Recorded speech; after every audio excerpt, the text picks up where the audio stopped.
Hello les gars, c'est Jovad Back to the Six et aujourd'hui on voit ensemble comment se rapprocher du son de John Mayer.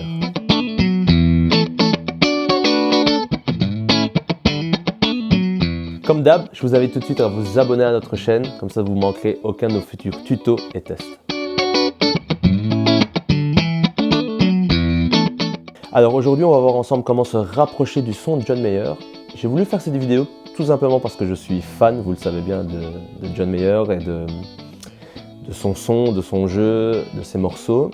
Et ce son a toujours été quelque chose qui m'a fasciné depuis que je fais de la guitare.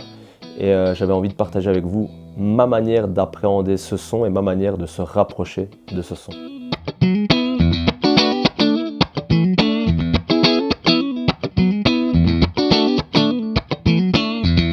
Alors moi j'ai eu le coup de foudre quand j'ai découvert John Mayer et j'ai découvert son morceau Slow Dancing in the Burning Room au live à Los Angeles. Et vraiment le son de guitare sur ce morceau était incroyable.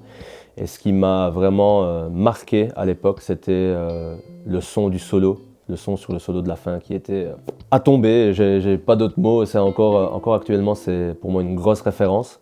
Donc c'est vraiment ce moment-là qui a été décisif pour moi en tant que guitariste.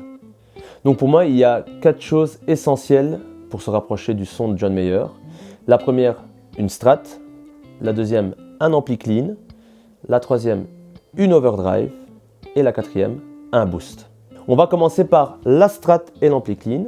Et pour la vidéo d'aujourd'hui, j'ai choisi ma Denso Fire King que vous connaissez bien. J'avais fait une démo de cette guitare. Et en ampli clean, pas de surprise non plus. Je vais utiliser mon AMS 2150. Cette fois-ci, j'utilise mon combo qui est juste ici derrière moi, qui est un AMS 2150 aussi, comme mon ampli noir derrière moi. Et on va voir ensemble comment je les utilise pour m'approcher du son clean de John Mayer. Alors pour moi, le son clean de John Mayer, il se résume en un mot, c'est chaleureux. J'ai toujours trouvé qu'il avait un son pas du tout agressif, très doux, très soyeux. Pas pour autant sourd, parce que c'est vraiment un son pour moi équilibré, mais vraiment quelque chose de très mielleux, si je peux dire.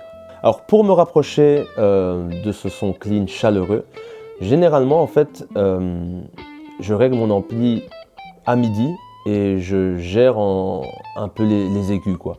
Si les aigus sont trop agressifs, je vais les diminuer, ou si j'en ai pas assez, je vais les augmenter, mais je vais toujours essayer d'avoir un son équilibré avec des aigus très doux. Une chose aussi à laquelle je fais très attention, c'est que le son de mon ampli soit très clean. Le son de John Mayer est vraiment, enfin le son clean de John Mayer est vraiment un son rempli d'headroom, donc il n'y a vraiment pas de saturation qui vient de l'ampli. C'est un son très clean, très cristallin, donc j'essaie vraiment de faire attention à ce que mon ampli soit vraiment clean et ne sature pas. Je vais tester maintenant ce son sur différents riffs de John Mayer. C'est parti.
On va s'attaquer maintenant à l'overdrive.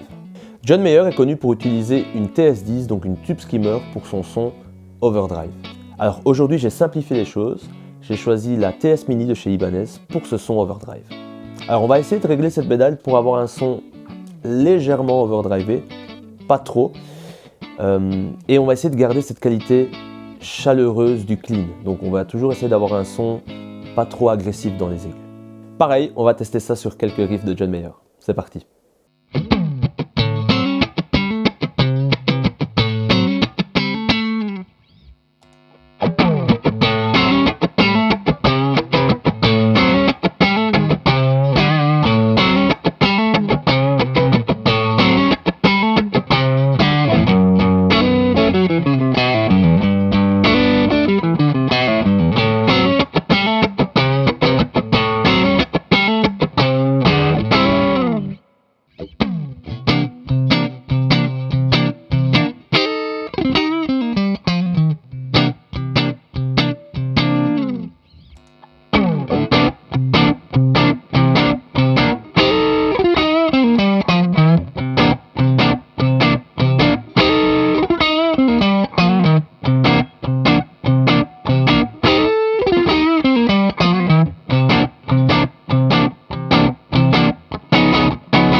On va voir ensemble maintenant le boost.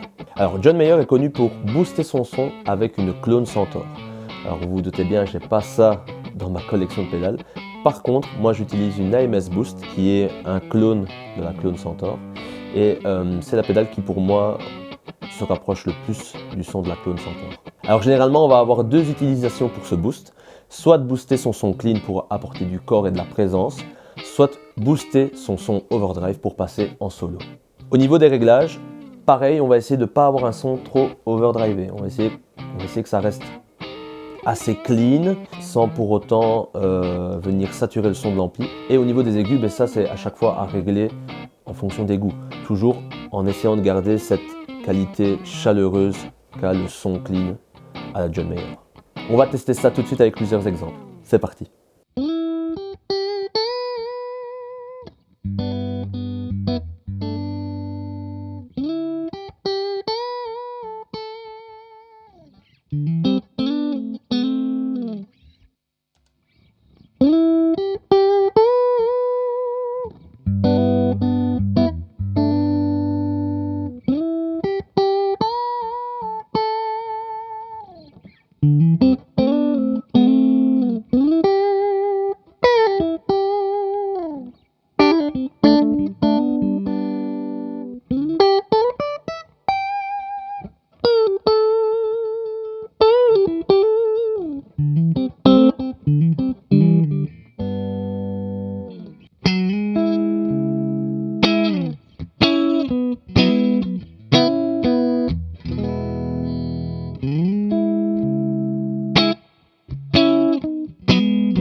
Donc voilà, si on fait le récap ensemble du matériel utilisé pour s'approcher du son de John Mayer, on se rend compte qu'il n'y a pas nécessairement énormément de choses.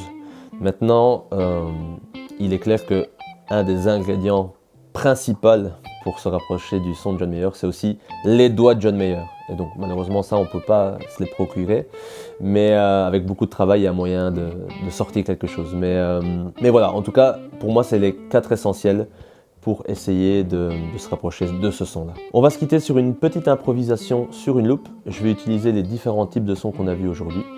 J'espère que vous avez passé un bon moment avec moi. N'hésitez pas à me dire dans les commentaires ce que vous utilisez pour vous rapprocher de ce son-là, ou même si vous aimez ce son-là, ça m'intéresse beaucoup. Et je vous dis à la semaine prochaine. Ciao!